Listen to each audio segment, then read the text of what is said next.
a mannequin. She always leaves me breathless and panicking. There's nothing I can do but stay out of sight. With every passage makes my stomach feel uneasy. She says my name and my thoughts get crazy. There's nothing I want more than this tonight. Lips the color of poison dot froth. Eyes the blue of my deepest fantasies. Sudden craving, chemical away. Sweet like antifreeze.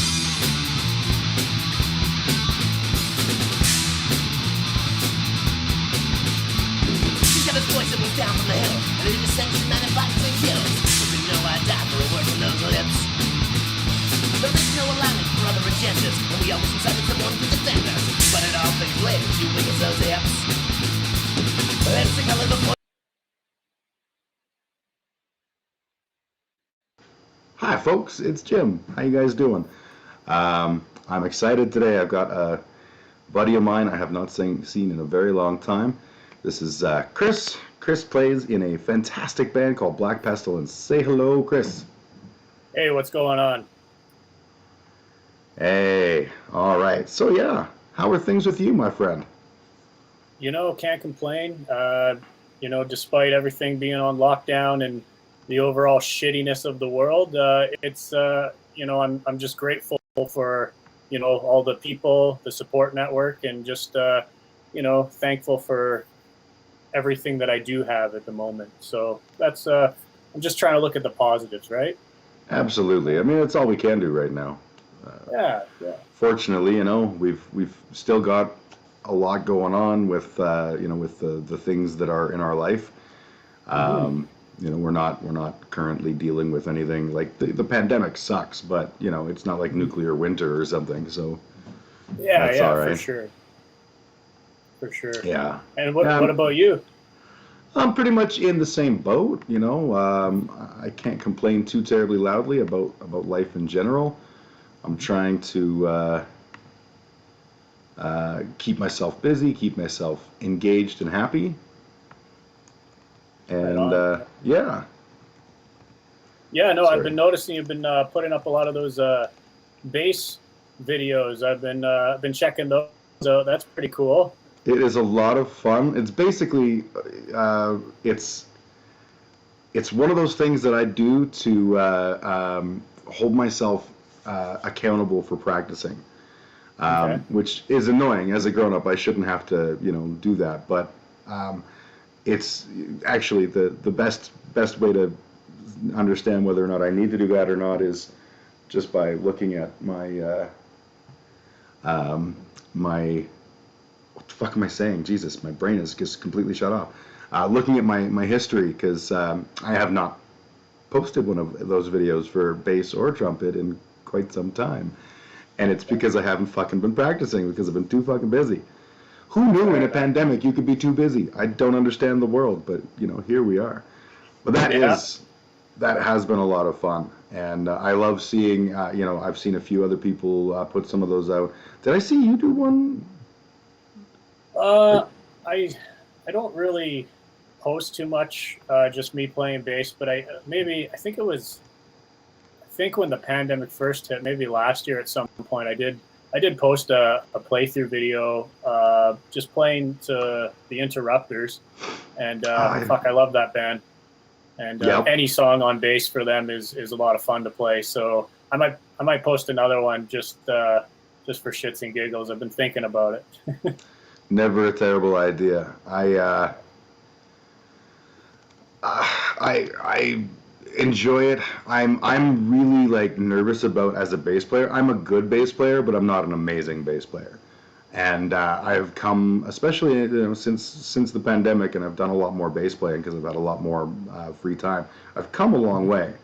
But when it comes to hey, I should do a playthrough or something like that, I know, unless it's Mary Had a Little Lamb or something really simple, I just know I'll screw up. I got this idea in my head to do Autumn Leaves, the very classic jazz standard track, right? And I love that song, and I can play it, and I know it well enough that I can improvise over it.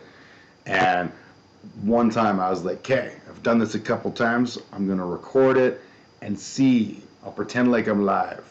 And immediately I was like, boom, boom, boom, boom, boom. Fuck. And I just, nope, I'm not in a place in my life where I can do this just yet. So it's something to work on, I guess.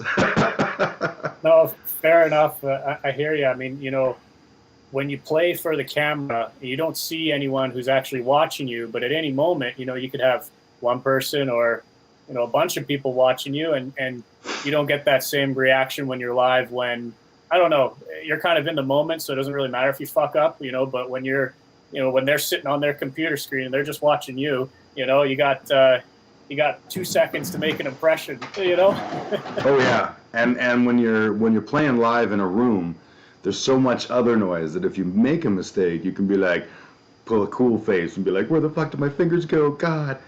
Yeah. If you screw up in the internet world where you're the only thing they can hear, boy, are they aware. Oh yeah. Absolutely. I mentioned this to you in before we went live, but just for those that are watching, this is my life. So my stepson, the demon, contacted me just before I went live and was like, "Hey, I got a bed for your son. I'm moving and I don't need this bed, so I'm gonna drop it off tonight. Tonight's the only night I can do that." And I was like, "All right." When? Knowing the answer already, he's like, "I'll be there in a bit." So at some point, I'm gonna just jump off real quick and grab a bed and slide it into my house and then jump back on. So while that happens, Chris, feel free to play bass, sing along with your favorite radio hits. Interrupters, perfectly acceptable. Fair. I might do that. I might slip away for a drink, and just wait perfectly patiently. Legit. Yeah. I see Garrett Brandsma is in the YouTube chat and says Chris and BP are awesome. I happen to agree. I'm a huge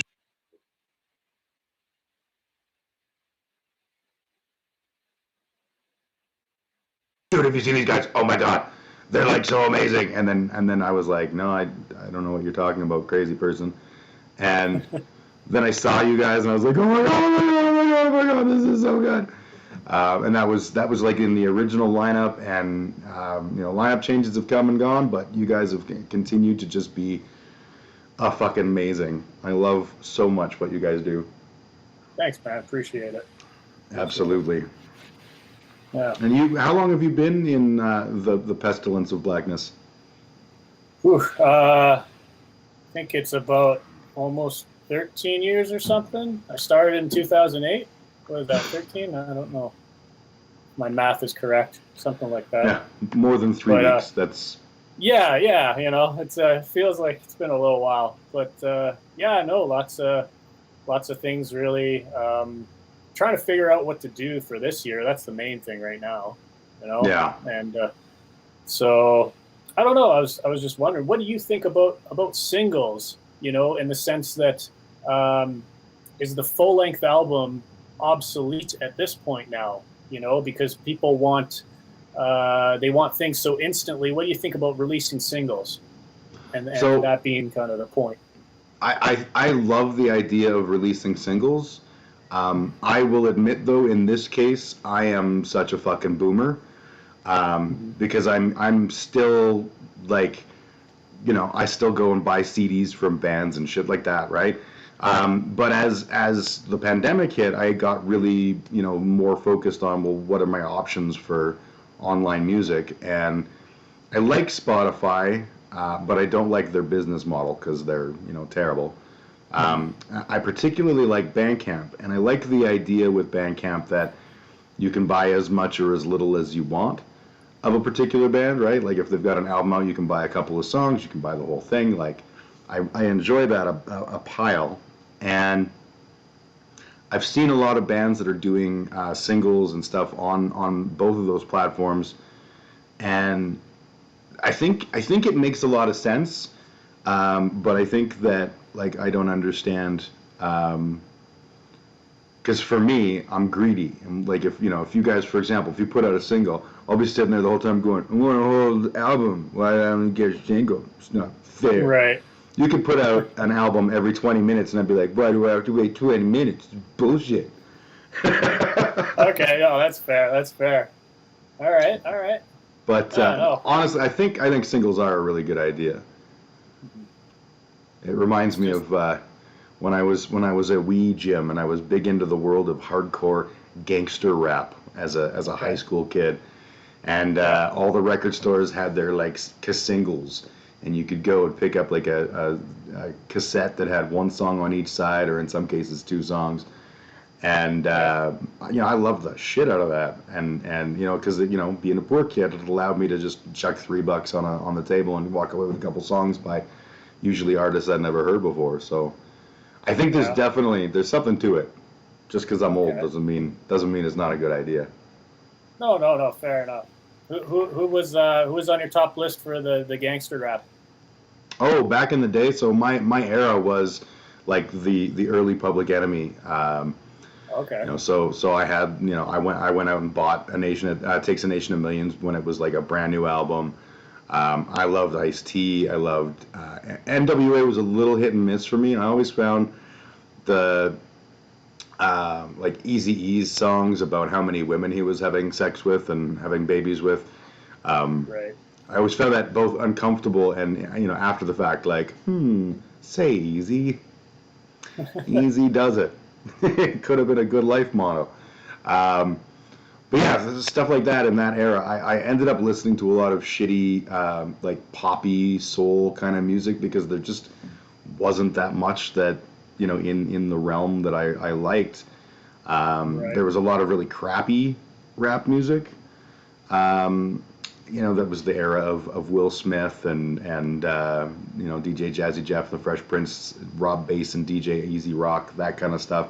So there's a lot of like radio-friendly, contrived, crappy stuff. But when I found someone like Eric B. and Rakim, I'd be like, oh fuck, I'm digging deep into this, getting as much info as I could. Okay, cool. Are you an old school rap fan? Well, I guess technically now it would be old school. I mean, I liked all the G-Funk stuff. Yeah. And so that was pretty much it. I'm not huge into rap. I think I'm listening more to it now. I used to have, what was it, Sirius XM in my car, and I would always have it on. Oh, what was the station? It was all the Rock the Bells, LL Cool J station. Mm-hmm. I had all that shit on there, and so I kind of maybe got into it a little bit later. But yeah, that's been kind of revisiting that kind of stuff. And I don't know why, Naughty by Nature, that fucking pops in my head for some reason. That's some good stuff. The Fireside, and there was a lot of really interesting stuff happening at the time. It actually, when I turned off of rap music, was I hit a point where I felt like the only artists that were getting pushed were either the ones that were talking about, dirty sex, which, don't get me wrong, I love me some dirty sex. Not me saying bad dirty sex, but I don't want to, I don't want to hear my buddies be like, hey, I had sex with a girl the other day in her vagina. You know what I mean? Like that doesn't interest me, and it doesn't interest me if it's got a drum track behind it either. Right. So that, or the fucking the pissing contest, like I'm so much tougher than you and all that shit, like, and there became very little creativity, and I think it was just a wave at the time of what the record labels were pushing. Right. But it just was like, it turned me off, and I really just wrote rap off for a long time, and then someone made me listen to Sage Francis, and I was like, okay, maybe I was wrong about all this rap stuff. Maybe it's still good. Okay, cool. Yeah. So I'm going to ask you a hard question now. Okay. Black Pestilence. Are you a metal band or a punk band? Because I will fight Mark Russell over this. We fight all the time about what you guys are. Oh fuck. Well, before I answer that, what you say that you're arguing with Mark about it? What sides are you guys taking? Honestly, I think we switch. I think that he originally described you guys as a metal band, and after I saw you, I was like, well, like there's metal influences, but that is a fucking punk band. And I'm fairly certain that over the years we have like both switched sides, and Mark will be like, "No, that's such a punk band." I'll be like, "Fuck you, man! Don't you know metal when you see it?" So I think we just fight to fight, you know. Okay, fair enough. But Fair you enough. know, both are equally plausible. That's one of the things I love about you guys is so often when a band borrows from two genres, they kind of do it in a sort of floppy milk toasty kind of way that isn't that impressive. Whereas when you guys do it, it's like the best of both worlds, just and you can hear each individually crisply in this cool, awesome fucking sandwich of anger. Oh, thanks, man. Appreciate That it. could be your next album title, fucking sandwich of anger, or Sandwich single. Okay, let me write that down. Hold on. It'll be Okay. it'll be on the internet forever. So if there's a Oh, copyright fuck. lawsuit, I've got the evidence right here, baby. I'll get the checkbook out now. Perfect. Ugh, Oh fuck. hair just went in my mouth. Clearly not mine. Oh, Yeah, I don't know. I mean, I'm just gonna, from my perspective, I'm just gonna say it's a metal band just because visually it looks like one. definitely. You know, it's too metal for the punks, and it's not metal enough for the metalheads. So I kind of get hatred on both sides. So fuck it. You know, I don't even know at this point. Like I'm trying to figure it out myself, actually. You know. You know, one of the things I learned a long time ago is that fans on both sides will, there'll be the purists who are like, I can't help but notice you're playing a fifth chord. This is no longer legally punk rock. Yeah. But at the same time, there's always so much openness and interest in different stuff. I feel like it's probably like 50-50 where you play into a room and half of the people, whether you're their style or not, will completely eat it up and love it, and the other half of the room, even if you were their style, like you're just not doing it exactly the way they want, so you're never going to impress those people. So fuck those people. No, and exactly. I guess at the end of the day, it's like fuck. I don't know. I mean, I still advertise it as a black metal band because it started out as one, Yep. and I don't think that's ever been lost. Oh, But no, no. you talk to your typical fucking elitist, and like, there's nothing black metal about this, and I say, well, I don't give a fuck, man. You know, and I don't know. It's to me, it's still black metal. I still think it's a black metal band, and the only thing that's never changed throughout the years has been the vocal style. So Yep. that's the only thing that's actually stayed the same. Everything else has always changed Yep. throughout the years. So I don't know. That's why I still think it's a black metal band. I totally agree. And the way that I look at it is, it's it's easy to, for me as an audience member to decide for you what you are, but really, like, what matters is what are you writing. If you're wrong and you're writing, and you go, we're an adult contemporary Christian rock band, like, all right, maybe that community is never going to give a fuck about you, but if that's the music you're writing, that's the music you're writing, you know? Yeah, and I think at the end of the day, I'd rather have the listener or the audience tell me what it is, because I at the end of the day, it doesn't make any difference to me. I'm still going to do what I do, and a lot of people called it thrash, but in all honesty, I don't listen to any thrash at all. And Yep. a lot of it is I listen to a lot of punk. I used to listen to a lot of black metal, but even the punk that I'm listening to isn't the I don't really like the street punk stuff as much as I used to like it, but Yep. I'm listening to shit like the Interrupters, and I still like No Effects and shit like that, Yeah, and totally. and that's pretty much how I see it now. Is that it doesn't really matter. It totally doesn't. And as time has gone by, the definitions of any of these styles of music immediately, get bigger and more difficult and they try to subgenre and stuff. But what it boils down to is music evolves. People's tastes evolve, the way they dance evolves. Everything evolves, and who gives a shit? I just want to play music and be happy. And hopefully the crowd hears the music and they're also happy or angry or whatever. You know what I mean? Mm-hmm. Yeah, no, I think that's a big thing. Is that there are a lot of people that do get butthurt about, music changing or doing something that isn't within their, parameters or whatever. Like, I don't know if you ever go on the metal archives and shit like that. Yes.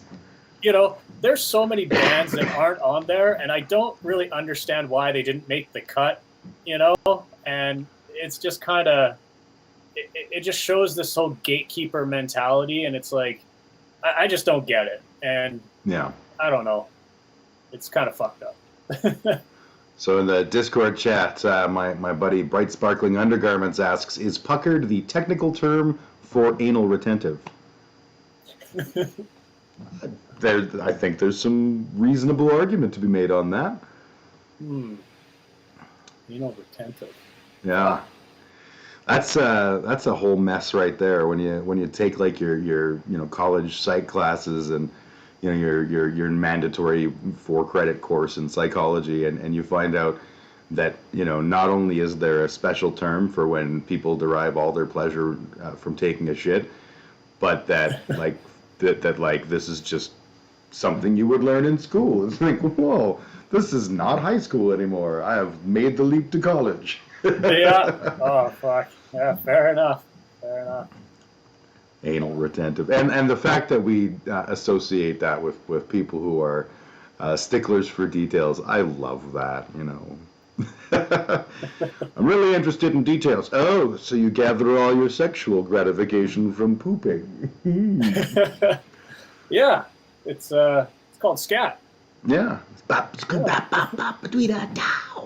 Little scat there. That's totally it. One of my old bands, actually a few of my old bands, we used to cover various songs, and I'm thinking specifically, I think it was one by Metallica. I think both Johnny Incognito and the Regurgitones used to cover that song, and we would do the whole like doom doom doom doom doom doom, all dark and evil, right up to that doo doo doo doo doo, and then we'd switch into this like high-speed 12-bar blues. And there's me going, well, darkness is imprisoning me. It's all that I see. It's absolute horror. I cannot live and I cannot die. I'm trapped in myself. My body's my holding cell. My holding cell. And the last verse was me going like, it was, fuck man, some metalheads were very offended by that. Good. That's awesome. Yep, 100%. Yeah, man, we had a bunch of fun. Actually, that's years and years ago, Johnny Incognito got to play a show with Sentient, so that's how I knew Ranjit. Ranjit. I said Ranjit for whatever reason, but Ranjit, as I understand, is the pronunciation. Okay. Yeah, and he was, of course, a part of the gang for a while. Mm-hmm. Yeah. Right on. Cool. Well, so sorry, I just had a teenage boy swing by, but it's not the teenage boy. It's the teenage boy who's going to get a bed today. Oh, what? Yeah. So now I don't have to interrupt my stream when it happens, but Demon is showing up with a bed. Oh. Okay. For you, and when it happens, try to be as quiet as possible. Get the bed in the house, and if you need me, I can help. But otherwise, I'll be here yammering away. Is your yammer going right now? It is right now. Yes. Sorry. That's okay. It's okay. I clearly stopped things to have a conversation. Sorry, last thing. You want to borrow a cigarette? No. Does it have a frame, or is it just... I have no idea. Okay, because that I was just wondering how I'm going to get it downstairs. But if it's just a mattress, that's okay. It should just be a mattress. If it's a frame, well, maybe we'll just have a frame in our yard. Who knows? Alright. Alright, sorry, parenting. it's all good. That's why we drink. Oh, fair enough. Yeah. Well, is it a king-size bed or a queen-size bed? I don't know. I would assume it's probably like a twin bed because I'm pretty sure that's what he was using. But I could be wrong. It's a gamble. I just hope there's not like dead people bloodstains all over it, that he's like ditching it for forensic evidence. Who knows? Fair enough. We call him Demon for a reason, right? Right on. Yeah. So you guys with your masks. You're clearly, you were ahead of the curve with this whole pandemic business. That's right. They're fucking copying me now, I see. Yep, exactly, right? You guys started the whole pandemic trend. I know. It's kind of fucked. Yeah, I don't know how I feel about that. Um, you know, but it's I guess it's kind of cool. You know, I kind of like wearing a mask in public. I'm probably still going to wear a mask in public after we don't need to, just because I can. And Yeah, then if people complain about that, I'm going to say, well, it's my fucking right to be able to wear a mask in public. totally. You know? Um, and frankly, like when cold season hits next year, you're fucking a Yeah. well told I'll be wearing a mask. Like I can't Yeah. believe I've been walking around breathing in other people's air. Yeah. God damn. Yeah. No. It's kind of crazy how things lately have been so. You know, obviously people are going to be on edge, and I understand that, but there's just I don't know how to describe it other than there's so many polar opposites now with everything. I'm just so I don't know if it's because everyone's cooped up in their house. There's no entertainment, and you know they just want to argue with each other online, and I don't know. It's kind of fucked up, and I think one of the craziest things is like we talk about like I don't know like cancel culture and shit like that, and like you know like Yes. Cancel I like culture. yeah, I don't really know what to. I mean, obviously, there some people do horrible things, and you know, like look at Marilyn Manson. Yeah. You know, like I mean, yeah, he probably was a piece of shit, but like, fuck, I don't know him. You know. Well, to me, like I get the idea of, and I support the idea of canceling someone who is a creepy shit. You know, Marilyn Manson, from all sort of current reports, is a pretty terrible human being. And you know, as a consumer, I can go, well, I don't want to give him my money. God damn it! Now, Marilyn isn't losing out on anything because I haven't bought a Marilyn Manson record ever. The closest Right. would be I bought the soundtrack from Lost Highway years and years and years ago. But you know, the people who are feeling strongly about it in terms of like you know he should be held accountable for what he did, um, they will vote with their dollars, which is what's funny to me is that these are not new concepts, right? Like you know, people have always done this, Right. and Marilyn Manson isn't. He's not gonna like lose his life or anything. He's just this is going to be something that he has to deal with, and you know, hopefully, if consequences work, then what'll happen is he'll actually have to take a step back and go, wow, I've done some stuff, and then you know attempt to make meaningful change, or he'll you know become the next regular guest on the Ben Shapiro show. You know, either Right. way, he's still going to be all right. But I do support the idea that people have that right to say, I don't want to give you my money, motherfucker. You know, I'm 100% cool Absolutely. with that. Yeah. Okay. No, and I support that, or I agree with that. I guess the big question is now is, um, let's say you're a big Marilyn Manson fan. How do you Okay. separate the music from the person? You know, at what point do you draw that line? And what is, you know, I think that's kind of the big question now at this moment. You Yeah, know, and honestly, that's a tough question because I don't think there is a reasonable answer. Um, right? if you know, my 2 cents on it would be, I think like if someone like Marilyn Manson, let's just say I was a huge Marilyn Manson fan, had all the records, had all the shirts, had all of this and that, I have to decide if I want to support him. Um, and I think that gets clouded when you're worried about the sudden political statement that is wearing a T-shirt featuring Marilyn Manson and what that means to other people. And that's where I think it gets a little squirrely. I know some people who are very, very adamant about the whole like you cannot separate the artist from the art, and I see their points. But I also know people who are like, yeah, but that art got me through important times, and like, yeah, it was made by a monster. I'm not giving him money, but I still gonna Right. love it. And and like you know, that's one of those polarized things, and it's funny because it's not oh shit, my phone's gonna die if I don't plug it in. Ha ha. Learning how to be a computer person.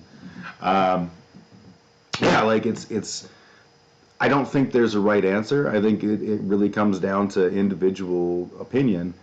And unfortunately, I think that individual opinion will be predicated on what you're willing to take from other people, which is, I think, unfortunate. What's your take on it? I yammered away. I think I think to a degree you can separate the art from the individual, because throughout history, yeah, just kind of like what you said, there's always been shitty people that have made amazing art, and some people they give and take, right? Who do they want to agree with and who do they not? I mean, yeah, I'm not a big Marilyn Manson fan. It's just, obviously it's a hot topic right now. Everyone's talking about it. Yeah, and I did like him when I was a kid. Yeah. And I do have a really funny Marilyn Manson concert story for you after I'm done this. Sure. Yeah, I don't know. I still think that you got to separate it because, there's also, if the art is good and it's a shitty person, well, that sucks, but I didn't get into it because they were a piece of shit, or I don't know. And I don't know them as a person. Lots of these people, obviously I don't know them as people, but if I like what they're doing, I'm going to like it. And if I find out after that they did, things that are horrible, it's like, well, fuck, that sucks. Thanks for ruining it, you dick. But, it's, I don't think I'd stop listening to it. Maybe I'd definitely think about it every single time I listen, Yeah. I think maybe my support would go down. Yeah, to me, the good analog would be Michael Jackson, because one way or another, whether he was guilty or just alleged, I don't know what happened with Michael Jackson's life and what happened in Michael Jackson's pants, and I am not going to pretend to be an expert, but clearly something happened in terms of the word was spread, rightly, wrongly, who knows, that he was a child molester. And a lot of people still continued to support Michael Jackson. And I remember as a kid being like, fuck that, I'll never support Michael Jackson again. And then Michael Jackson called me up and was like, oh no, Jim, your many dollars that were going my way, please come back to them. Just kidding, that never happened, because Michael Jackson wouldn't give a fuck about my existence. But yeah, I was surprised that a lot of people didn't cancel him, because it was so very public and and he was in like a real tailspin of weirdness that had been going on for years. And I kind of came to this idea that, and it's certainly not a prescription for a cure or anything, but I really hit this point where I was like, he seems to me like he's actually suffering from arrested development. That, at 5, when he became a millionaire and women would want to have sex with him, that may not have been the greatest thing for his psyche. You know what I mean? So the idea that someone who went through the life that he had would continue to be, full of joy in the presence of children who are in that same state, and that joy can cross the line into the creepy sexual relationship, that doesn't seem that hard to imagine. I don't know if that's the case or not. I mean, I could completely have that wrong, but I was really shocked that people didn't, by and large, his concerts were still massively successful, and he was still one of the highest paid musicians on earth, and I was like, that seems wrong. Yeah, and I think it's interesting because obviously cancel culture didn't hit him, hard. I mean, obviously he was in the media and people were talking about it, but the cancel culture vibe didn't really bite him in the ass. Whereas you look at someone like Marilyn Manson, it did bite him in the ass in the sense that all of his haters, now here's a reason to actually hate even further and be super vocal about it. And it's very interesting because, actually, I'm glad you brought up Michael Jackson there, because I was actually thinking about that, but I totally forgot. But yeah, he definitely, shit definitely went down. I mean, when the police reports, they asked the child to describe his genitals, and the child was able to do that properly. Well, yeah, that's pretty clear evidence. You know? It's hard to counter that. You know what I mean? Yeah. There was so much, but the problem I had with it is that was the first time I really kind of realized how effective the control of the narrative is, and the fact that you have the option to just settle, you know, and that not necessarily mean you're guilty. Um, you know, I certainly I will never go to bat for Michael Jackson. I am not like, well, maybe he's innocent. I have no idea. I'm assuming the Yeah. guy's a guilty monster, but there is that part of my brain that's like, but you know, I'll never really know. Like, it's not public knowledge; it's public speculation, and that really creeped me out. And then shortly after, I think it was shortly after, when Lady Di died, and everyone immediately was like, you know what? It was the British royal family killing her. And I was like, what the where did that come from, motherfuckers? Like, huh. It just, it seems like there's almost like a no way to win no matter what.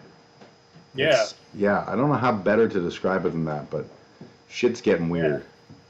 Yeah. Absolutely. With the, you know, speaking of weird, here's my weird Marilyn Manson story. So, Oh yeah, absolutely. do you remember? Oh, what was it? The fucking what was it? There was that Chaos Alberta festival or some shit. Yes. Yeah. Couple years ago. It was in Edmonton. It had like Slayer and Marilyn Manson and all those kinds of bands on it. Anyway, Yeah, so I just decided to go and you know, decided to slam a couple beers with some friends on the way down there, and we get there, and you know, we get there like just as soon as Marilyn Manson is pretty much getting ready to go. We're all the way up there at the front, you know, just for shits and giggles, and we grab some more beers while we're out there, and then finally, I'm just like, oh fuck, I should go rock a piss before, you know, this gets started, and I'm like, oh, they're so far away from here, right? And then as soon as I thought of that, comes on stage, and I'm just like, oh, okay, well, maybe I'll hold it, right? Yeah. Anyway, there we are. Song passes, and I'm like, oh my god, this is not going well. So what happens is, it was raining that night, and there was a guy at the front gate who was giving out ponchos to people, okay? And I was like, well, fuck. I'm like, I'm not losing my spot. So I take my poncho off. I wrap it around myself like a skirt, and proceed to piss onto the poncho. Okay, nobody notices. Everyone's rocking out, having a good time. So I'm like, all right, I'm in the clear.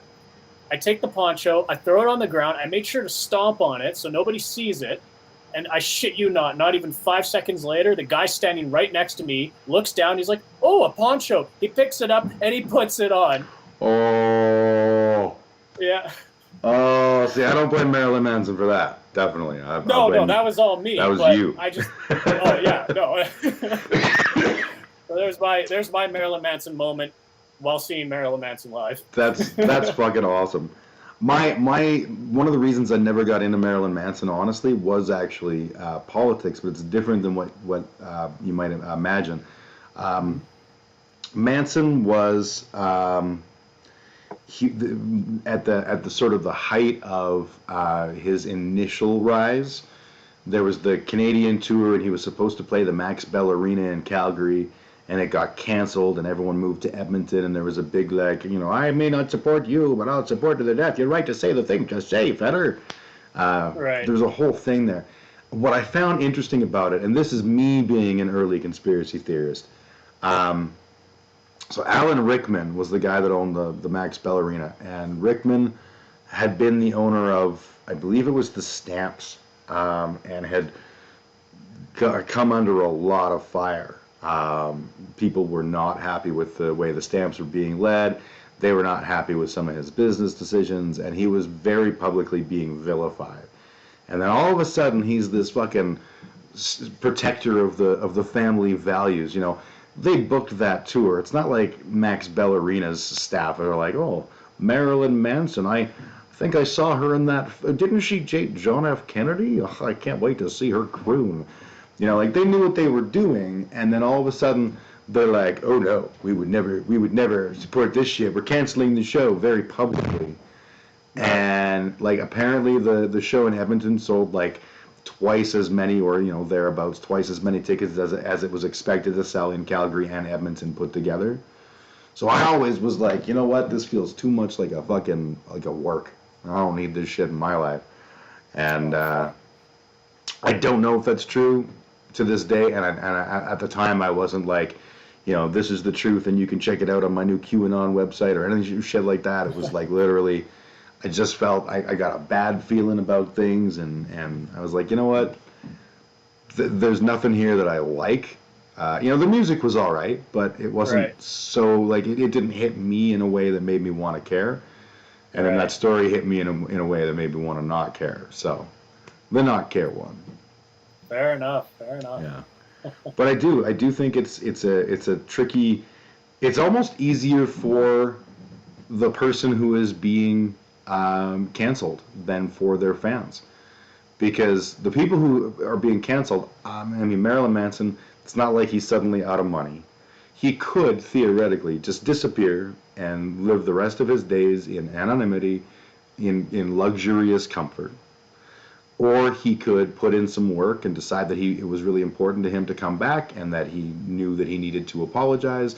Or he could be that guy who goes on all the talk show circuits and is like, let me tell you about the left-wing snowflakes that I'm so mad at. Like, there's no necessary end for him.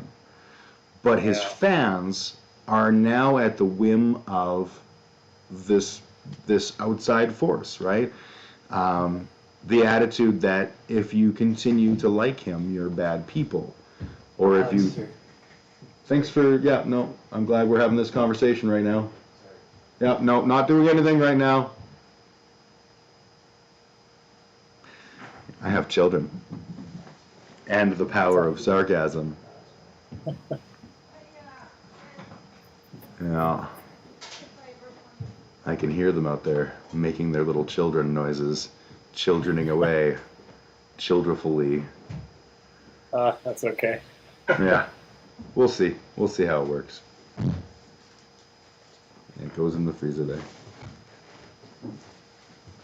Yeah. So yeah, that would be my take on the whole Marilyn Manson current state. Right? I certainly I wouldn't go to bat for him personally, because I don't care. But I get why his fans are in a tough spot. And it kind of, it sucks for them, but at the same time, like, I bet it sucks for what's-her-face that he used to shit kick a lot more, so. Oh, yeah. I mean, it's a whole nother, Again, it's like, fuck, I don't know, I remember years ago, I think it was the singer from R.E.M. Was being interviewed, and someone said, like, so what's it like to be a role model? And he was like, oh, no. You don't get to call me a role model, because I'm a regular human being who plays music and, does it well. I can be a role model for you in terms of, like, I would like to sound more like him or whatever, but, like, don't put me on a pedestal, because I can't live there and I will fall off, and then I've let you down just by living the life I was living the whole time. So, like, no, fuck that.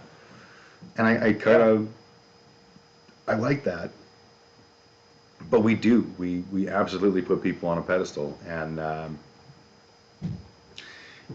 this is brand new because we never did that with H.P. Lovecraft. Yeah, wasn't he like a piece of shit or something? Oh, a legendary piece of shit. Yeah, like piece of shit for the ages.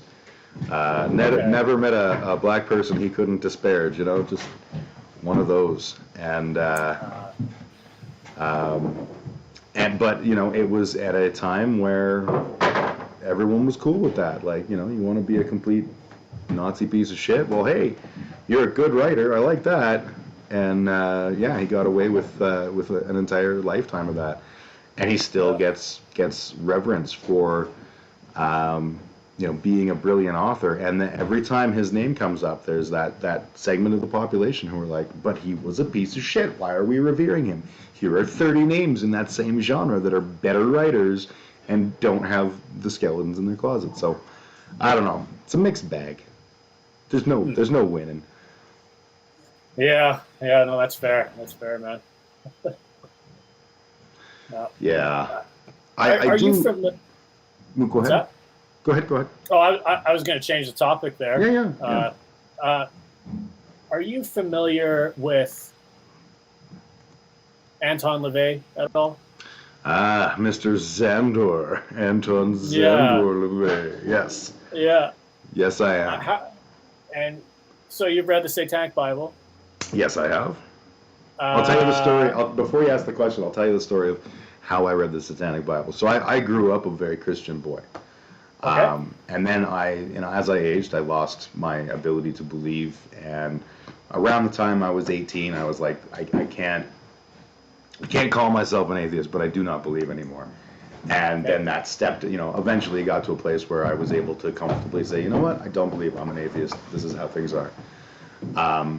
But when I was living in this place with my then wife, before we had any of our children, who were all old enough to be moving in bed noisily near me. So quite a long time ago, we were in this apartment building, and there was we had the garbage chutes at the end of the hallways, and one of them had this stack of books in it, and we're like, oh wow, free books, and we're going through the books, and one of them was the Satanic Bible, and I was like, I've never read this, I'm curious, and my ex-wife was like, that's an evil book.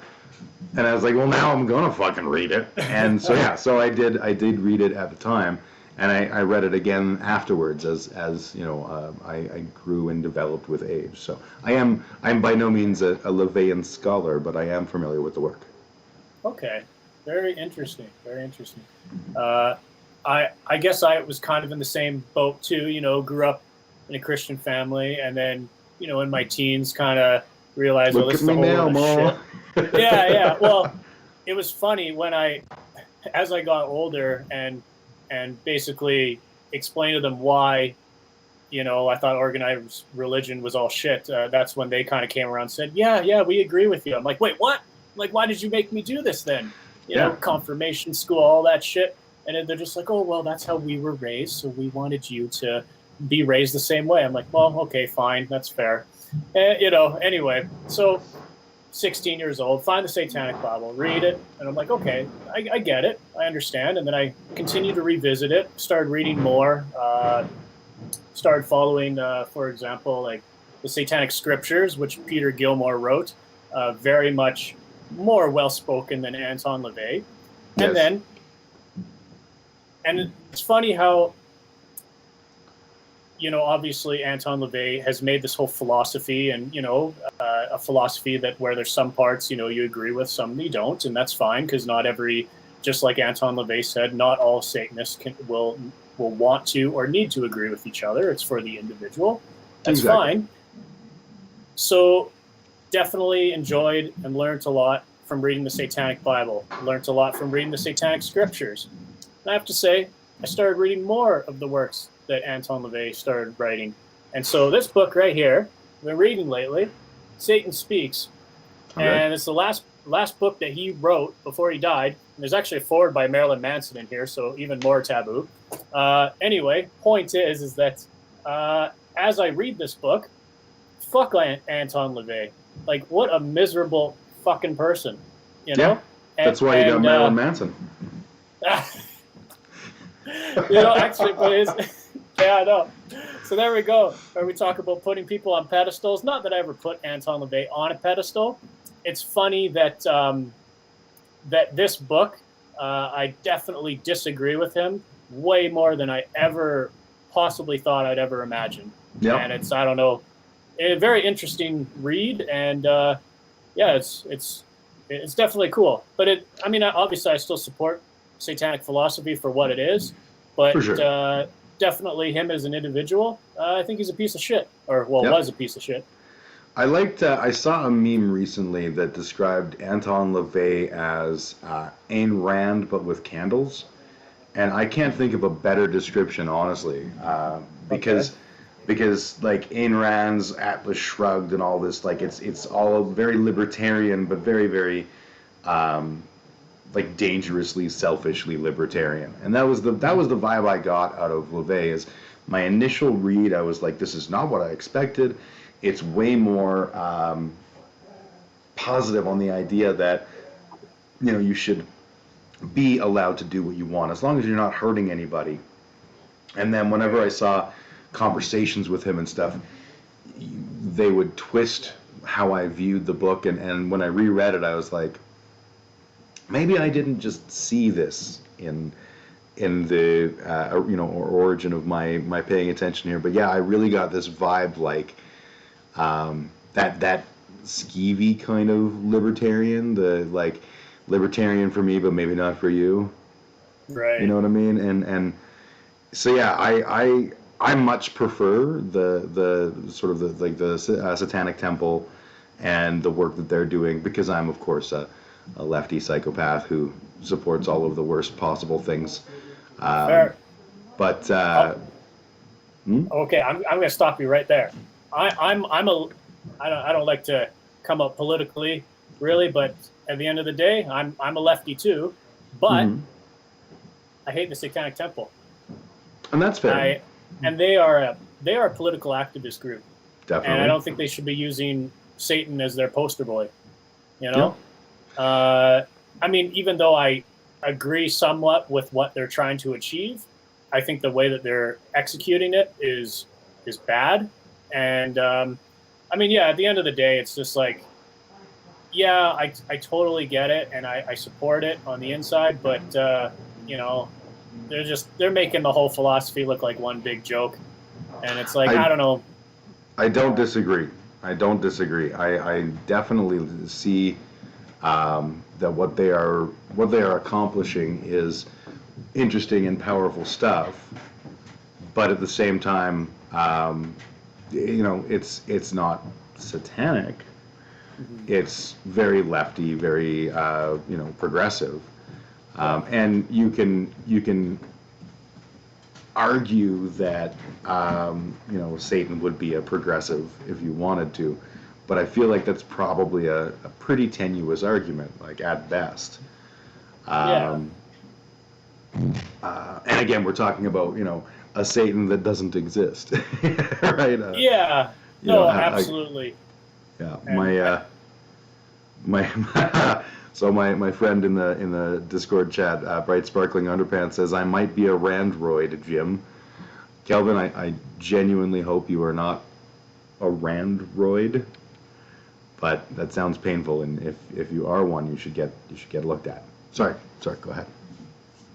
I need to know what that is. I'm assuming it's a fan of Ayn Rand. Oh. Ayn Rand, or however it's pronounced. Ayn. Okay. Yeah, sorry, I totally cut you off there. No, it's okay. That was pretty much all I really had to say about that. Is it's just, definitely I support what they're doing. I just don't like how they're doing it, and at the end of the day, it's just kind of, it just looks bad, So I think it does. Like, there is a very true double-edged sword with the Satanic Temple, right? And I personally, I love what they do because it feeds into my snarky leftist. Right. Oh, look, there's a whole, yes, Satan's coming to get you, Ben Shapiro. Are you scared yet? Like, I'm 100% okay with that. At the same time, I totally get why you're saying that, as someone who takes those teachings quite seriously, that it's almost a mockery of what those teachings are. And don't be fooled, for those that are watching at home. There's definitely, like, the Satanic Temple is very much an organization with some philosophy around it and some theology around it. It is not a theistic thing, but they definitely have prescriptions on how to live and what to do to have a better life and stuff. So that is something that I think they do take seriously, and I think that you take seriously. And then when they're menstruating for Satan, maybe it's a little bit hard to go, hey, trying to live by the 7 tenets here, motherfuckers. Yeah, and like, don't get me wrong. I mean, just because I disagree, and like when I say something like I don't even like saying it when I say I disagree with how they're executing whatever, because then it makes me sound like a fucking stick in the mud, or like, oh, it makes the philosophy look like a joke. then you don't sound any different than some fucking conservative who's butthurt that we have trannies now, and shit like that. It's Yeah. I don't want to be that guy either. So at the end of the day, it's like it's tough to describe, but fuck, like No, I do get it. I'm gonna quickly do this thing that I do. I gotta do. There. Now I can comfortably go for a cigarette, and we won't even interrupt anything. How cool Right is on. that? Technology, cool. baby. Yeah. I actually spent a great deal of time figuring out what I would need to do in order to be able to go for a smoke and continue to do this, because it turns out I can go hours without a cigarette, but I don't want to. Right on. Don't want to. You can't make me, Chris. That's Aside right. from my jiggly camera work here, other than that, we're good to go. All right. I think there's a bed in my house now, and it worked out. I didn't think, because my son was out, I didn't think that he was going to be around to lift that mattress. So I was literally expecting to be like, okay, pause. I'm just going to run over here and do this thing real quick. Talk to people. Yeah. Oh, no. Yeah. Fair enough. Well, as long as there's no blood stains on it and, a dead body shoved inside for the springs, then I think you're good. So far, so good. We'll see. I haven't done the deep dive yet. Oh, okay. You never know. So would you consider yourself to be philosophically a Satanist, sort of in line with that Satanic Temple, aside from the sort of fringe protest movement side of it, but like in terms of the seven tenets and things like that? I can agree with the seven tenets, but I don't agree with anything else philosophically speaking when it comes to the Satanic Temple, because even hearing like any representative of the Satanic Temple speak about the philosophy of Satanism, they sound really, really uneducated in that regards. And another thing, their defense would be, oh, well, now you're just fetishizing Anton LaVey. And it's like, well, no, not really. It's always been a philosophy for the individual. And by congregating together and doing these acts together, that you're kind of destroying what the whole purpose was in the first place. And I think another thing too is that, I don't like telling people, I don't like opening this door and telling them about satanic philosophy when they can barely understand the concept of atheism to begin with. Why would I open that can of worms? Whereas the Satanic Temple opens that can of worms, and like why would you want to have that conversation? I don't. Yep, I'm very much in line with that. I think, like, if you look at the seven tenets of Satanism, they are infinitely morally superior to the Ten Commandments. There's no arguing that, because none of them are about, you better not like somebody else.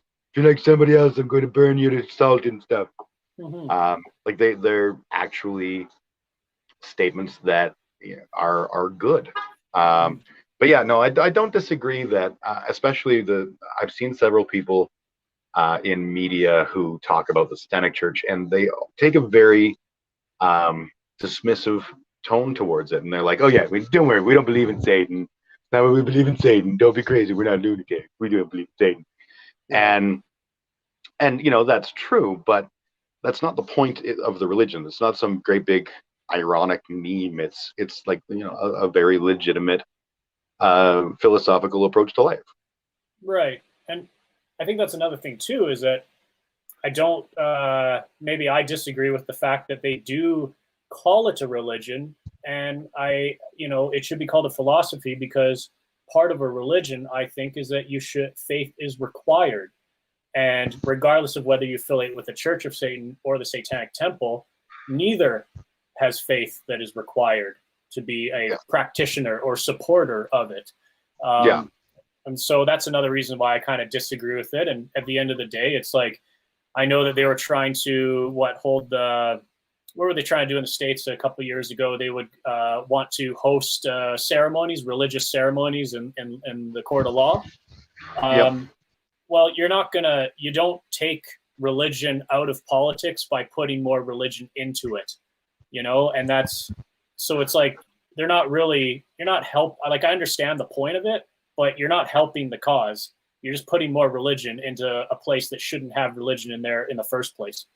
Yeah, I would counter to say that several of the cities where they did things like invocations turned around and said, fine, from now on we won't have an invocation.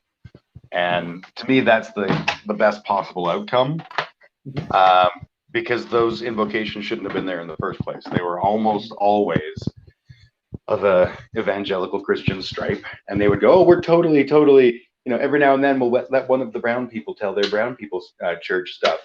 But, they do it in a way that's very non-inflammatory.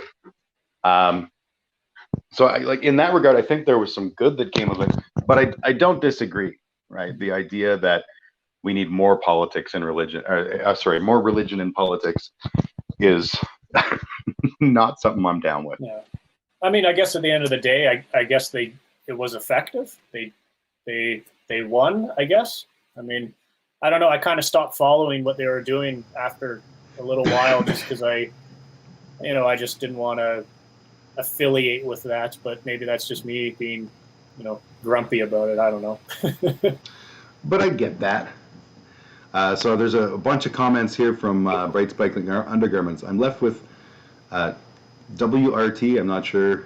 Maybe that's some slang the hip kids are using now. Social, aka progressive issues. I'm right-wing conservative on money, resources, efficiency, and get best value, and the rest is just work. And by value, I mean social, economic, environmental, not just money, greed. Did you realize your smoke break is almost exactly 1 hour into a yammering? Yes, I'm very aware of that. I find it very funny because it's always like right around then that I'll be like, yeah, I should go for a smoke. And I'll look and I'll be like, it's been an hour. I am thinking, Tool Jim, don't be an asshole when you fuck up and learn from it. If it was called snuggle loveism, not Satanism, the media would ignore it. Why choose Satanism rather than the secular humanism, Chris? So that's a question for you. Why choose Satanism rather than secular humanism? Well, Satan in Hebrew means adversary, and essentially we are the adversaries to Judeo-Christian doctrine. We really don't need the word Satan because really it has nothing to do with it, but it's simply a representation for the adversary, and that's really it.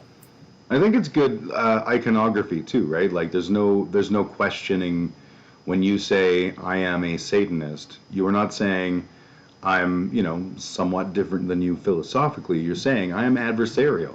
I am taking the other path on this, and it is a confrontational statement. And when you back that up with the concept of Lucifer as the figure from the literary works as the adversary to God, to me that makes a lot of sense. I have trouble with secular humanism simply because I so often, as a hardcore leftist psychopath, I regularly see secular humanists and atheists, particularly atheists, online atheism is so quick to be like, what's awesome? Not trans people. What's great? Not anything that, has a Muslim name. And that bothers the shit out of me, right? So I would, the term that I would most associate with myself would be a secular humanist. But I can't go to their meetings and I can't hang out with them because I'm so apprehensive at how every time I see any progress in that sphere, I see immediately someone comes along and just fucks it all up. And Calvin says, a line in the sand and declaring the adversary position clear. You'll never see Christians or Muslims admit that. You feel the same about secular humanist label that I do about libertarianism. The tribe that co-opted it are fucked. Totally. And I've said before, when I did an early political compass kind of test, I found out that I was a libertarian, and I didn't know at the time what that meant. And now to see what people describe as libertarianism And I simply, it's just disgusting to me, the co-option of that term for nasty bullshit. Yeah. No, it definitely has a skewed I don't know, description now, especially. I mean, I don't fully know, but yeah, definitely a lot of those individuals. I don't know. I don't know if I was clear about that. No, I definitely, I know that about you. My thing is when it comes to the whole libertarianism thing, it should be across the board, right? If you're a libertarian, you should want liberty for all and justice for all.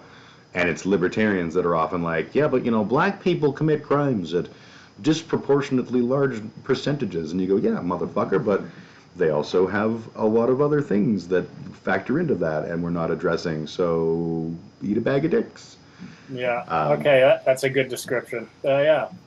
I have a lot of subdued rage when it comes to libertarianism, mostly because I liked that term until they ruined it. Oh, okay. Okay, fair enough. Yeah. So what do you figure is going to come next for Black Pestilence? Have you guys been able to do any like remote distance sharing ideas and stuff, or? I mean, for the most part, like it's still mostly all on me. I'm writing new music now, and I was thinking about doing like a small EP for this year, and maybe put it on like 7-inch vinyl. Just seeing if people are actually interested in that, if it's actually worth my time and effort. I would like to continue to keep the ball rolling as much possible this year, because I don't think shows are going to come back until next year at least. Yeah. From what I'm seeing, and just trying to continue to stay relevant in this time, because you see so many bands that are, quite frankly, kind of just shit in the bed, and they're not doing a whole lot. And I understand every band is different, and it's obviously it's not easy for anyone at this point, but I'm seeing where I can still continue to move forward in this time, and I'll try to take advantage of that. And one of that is, being a visual band with a somewhat relevant gimmick to what we're going through this time, and maybe do a live stream and release some more music and keep the hype there. And that's pretty much it. Just try to keep pumping out music. That's really it. That is the toughest and most important thing. I really believe, there is a thing that I've seen a few times when people share it, and it's like, the most unimportant roles in a pandemic, number one was artists, and I'm like, I don't fucking think so, man. If you think about, like, even in my mind, like early in the pandemic when we all got in our first lockdown and everything was really sucking on some serious ass, people started doing, like, I remember the Bare Naked Ladies did a cover of, not a cover, they did Lovers in a Dangerous Time, and they were all, isolated, and they synced up video and stuff, and playing in their homes. And little things like that like made it so, we're going to get through this. It's going to be okay. And artists have continued to put out albums and stuff, and releasing music, and like these things have kept me going. Bandcamp Fridays have been awesome for me. And so I totally agree. I think continuing to do the work is hard, but it's so important and so necessary. And by the way, shout out, thanks so much for picking up Hail the Flesh when you did on one of those Bandcamp Fridays. Absolutely. It's a great fucking album, man. Oh, thanks. Yeah, no, I love that. It's, again, like, for those that are watching, if you haven't listened to Black Pestilence, hop on Bandcamp, and especially on Bandcamp Friday, which is the first Friday of the month. So this Friday, all of the money for any sales goes directly to the band. Bandcamp doesn't take a cut on anything on that one Friday of the month. So essentially, if you're paying money for music, you're paying it directly to the band. And I would highly recommend, if you like the loud-ass metal and the super angry punk rock, their perfect fusion baby is Black Pestilence. And do check it out. In fact, I believe in the description of this video is the link to Black Pestilence's Bandcamp page and also the Facebook page, so you can throw them a like and a follow. And while you're there, fucking, I don't know, subscribe or something. I don't know. That's probably a thing. I'm so bad at like actually having a YouTube channel. Like everyone else is, you watch these videos and they're like, yeah, ring the bell and subscribe and do all these things. And I've got a Patreon and I've got all this shit. And I'm like, I make video one time, it was fun. But it's about the content. Is more important. I mean, you see these guys that have all the bells and whistles, and then you watch their video, and it's like, well, fuck, I don't want to watch this. Yeah. So it's about, get all that shit later. The content. You're absolutely right. And that's the thing that I'm trying to do now is like this whole thing started with me wanting to have these kinds of conversations.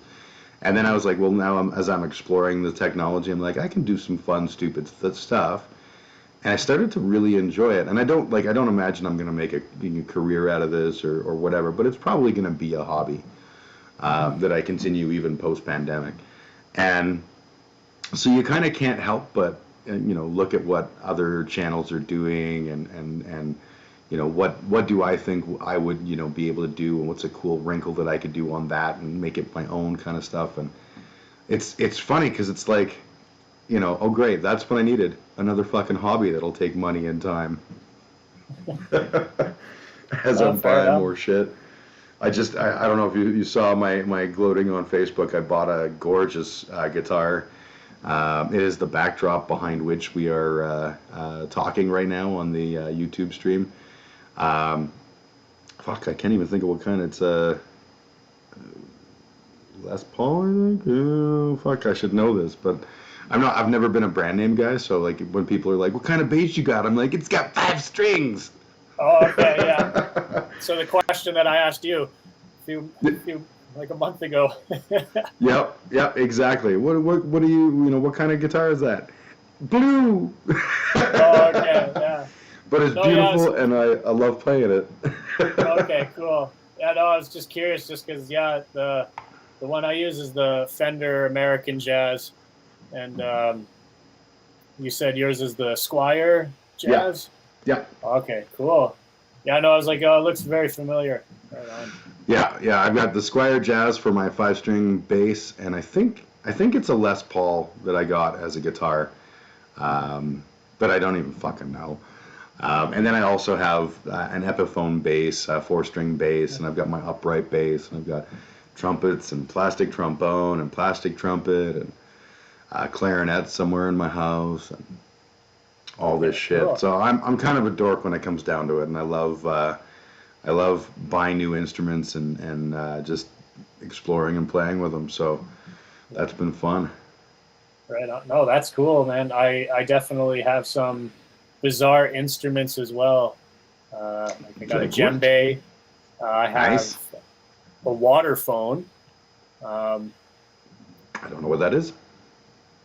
I can present it in the flesh. Just I would love to.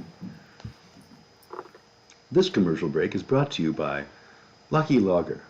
When you're feeling down and out, Lucky Lager is probably not going to help, but it does taste delicious if you're into that sort of thing. Lucky Lager, proud supporters of the unrelenting Yammerings. Back to our show. Hey, Chris. Yo, what's up? I'm just chilling, This is the water phone. You actually fill the top with water, and then and then as you do that, cool. It will change the pitch as you go. But yeah, it's a really bizarre instrument. I love it. That's very cool. Yeah. So I did actually have that on one Black Pestilence album, so I do plan on using that a little bit more. But yeah, I love bizarre instruments, and that's probably the most bizarre instrument I have. That is definitely pretty cool. When I was playing in the Shillelaghs, there was one day we were jamming, and Shithead Dave brought out his, he's got a bass clarinet, which is, like the gigantic, it looks like a saxophone, but it's clearly a clarinet. And he was playing it, and I was like, it just made me. I was like, I own a clarinet. I haven't played it. I went out and bought it like 15 years ago, and in my head, I was like, oh, I'll make a Tom Waits type album, and I bought it, and I played it when I was in junior high. So of course, it's gonna come right back to me. So yeah, I take it and I put it up to my mouth and I go, and I was like, nope, never playing that again. And I haven't. Okay, fair.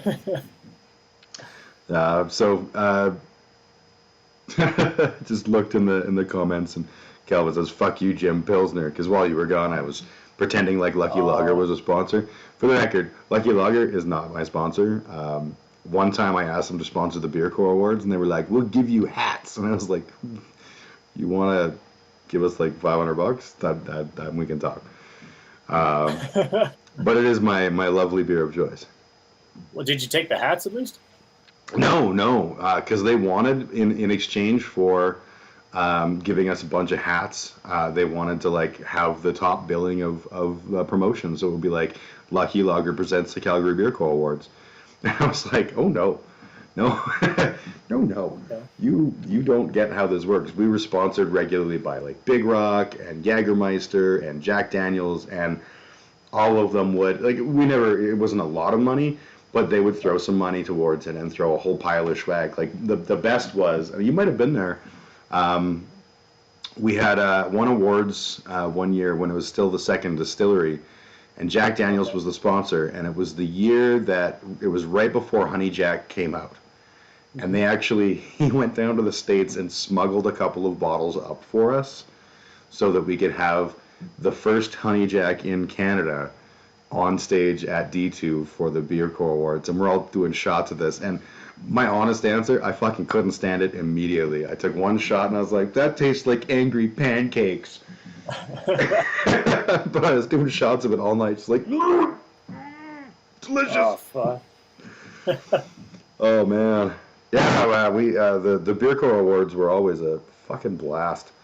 It was nice. We all got dressed up and looked all fancy. Yeah. Good times.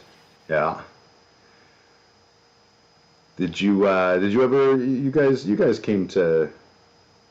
I went to Distortion. Mm-hmm. I think I recall. You guys. Oh, I can't remember. I can never remember who won anything because it's such a crazy time. You guys. No, definitely we did not win. Did not win. Yeah, I was gonna say I'm trying to think of. No, I don't think you won, but I think that that shouldn't stop you because you guys are good, and don't let one stupid award. No. It was all that one year, and now we're packing it in, you assholes. You didn't vote for us. Yeah. Oh man, I think it's cool. I look forward to hearing more music from you guys because I really do. I love what you do, and I love the way that you guys rock so hard. But the way that you just an unrelenting assault. That's like I said. Sometimes it's punk, sometimes it's metal. Always, it's fucking amazing. And yeah, I definitely frothing at the mouth for more. Thanks, man. I appreciate it. Absolutely, and of course, I know that you feel the same way about all of my bands. So. Yeah, of course, Jim. Of course. You're in that band with that thing that does that. It's Amigo Fantasma. Amigo Fantasma, yeah, okay. Which is Spanish for ghost friend. Okay, I like that one.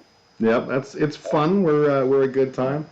And then I'm in Dr. James Jetty, but the only show that I would have been able to play was one of the ones that was right as things fell apart, and we were kind of on that maybe they'll let the lockdown go and we'll be able to play shows again. Mm-hmm. And so that was booked, and then it fell through. So that sucks. I have yet to play with Dr. James Jetty, which is another ska band, but I'm playing bass. And then Bodies of Everest is my progressive metal band, although it's hard to really know if we're progressive metal or just like progressive rock because they're kind of airy fairy stuff, right, in fun ways, but definitely not as muy macho, like, crazy, super powerful metal noises or anything. Well, is it that you're not sure if it's too rock or too metal, or is it not sure if it's progressive? Oh, it's definitely progressive. We're all about Okay, stupid time signatures and bad life choices. okay. So we're definitely progressive. Okay. What I would say is that we're, I guess, so they used to be, the guys that are in this band used to be in a band called Painted Glass. And Painted Glass is definitely a prog metal band and would Okay. regularly get shit on by people for not being metal enough to play on shows and stuff. So I think they're a little sensitive about that, whereas I used to play in a folk band called the Keith Morrison Band, and we played metal fest. So, like, I don't give a fuck what people think. I'll play whatever stage I goddamn want. Okay, cool. So for me, I think of it as progressive metal. I think it's a little bit on the light side of metal, but that's evolving too. Like there's a song that I wrote, came up with a bass line in a couple weeks ago, and it's just in its formation stage still, but very overdriven and very, like, I think it will be a much darker, more metal-y kind of song than some of the stuff we've done. Okay. But I think, again, it's one of those, someone at some point was like, are you progressive metal? This feels more like progressive new wave of British hardcore metal, but also with a certain amount of, like, I don't know, mbop. And I think they took it seriously, and they're like, well, maybe we're not metal. And I'm just like, fine, we're metal, I don't care. I'm saying we're metal.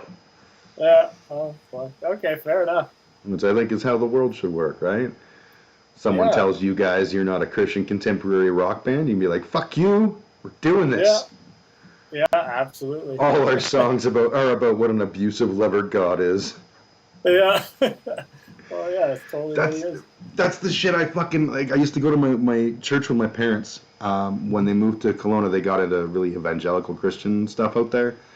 And they're still sort of deeply enmeshed in that. But holy fuck, man, I'm sitting there and I'm like, song after song after song at the start of the thing is coming on. And they're all like, Jesus, you are so fucking amazing. And I'm such garbage. And you should probably fucking hate me. But somehow, you love me. And it's all like, I'm listening to it and I'm like, dude, this is like letters to an abusive boyfriend. Like, this is so fucking uncomfortable. And I looked at my mom, I'm like, are you getting this? And she's like, it's so beautiful, right? And I was like, that makes me question your relationship with my father. But, like, all right. Oh, yeah. Oh, fair enough. Yeah, just messy. Yeah. Yeah, you don't get to pick your family, right? I'm just kidding. What a thing to say. Yeah. However, I will say that I did disprove the existence of God simply by going into their church.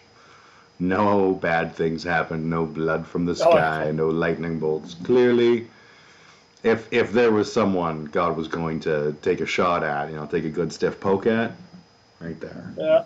Did not Oh, happen. fair enough. Well, were you baptized? Yes, I was baptized. And I know this because my parents don't seem to remember much of my childhood, and there's no photographic evidence. As far as I know, I just erupted into grade 7. But one of the few stories they tell of my childhood was my baptism. And it was because the church had decided, they were living in Winnipeg, and the church had decided they would get a full brass band for the service. And so they start bringing me out in cute little baby, all wrapped up in cute little baby clothes, you little guy. And this brass band starts playing like super loud horns, and I'm like, ah! Just screaming my head off. Yeah. And I wouldn't stop fucking screaming, and like everyone's like, the brass was a bad idea. Let's not do the brass again. So yeah, That's apparently awesome. I ruined careers that day. Not the first time, not the last. But Awesome. yeah. So yes, I was baptized, but I'm pretty sure that, God did a mulligan on that one. He's like, no, that one doesn't count. I'm uncrossing your forehead. Fair enough. Yeah. All right, man. Well, I'm gonna say that it's time for me to make a bathroom break, and that means it's probably time for us to call her quits. Is there any stuff that you want to sort of quickly shout out or anything, or? I have nothing in particular. I think I've said everything I want to say. I just want to say, Jim, thank you so much for having me. I really had a lot of fun tonight. Chris, it was my pleasure. I've thoroughly enjoyed just having a one-on-one chat. I mean, I think most of our one-on-one chats have been in bars surrounded by loud, so this has been a complete pleasure. Yeah. And sure. thank you very much for taking the time out of your schedule to chat with me and just have this moment. Cool. Well, thank you. All right, man. You take care. Right. And for everyone watching, usually, I don't know, like and subscribe and join my Patreon, and I've got a pony. You should come for rides. They're $2 each or something. I don't know. All right. Thank you, my friend. I will see you soon, and you take care. See you.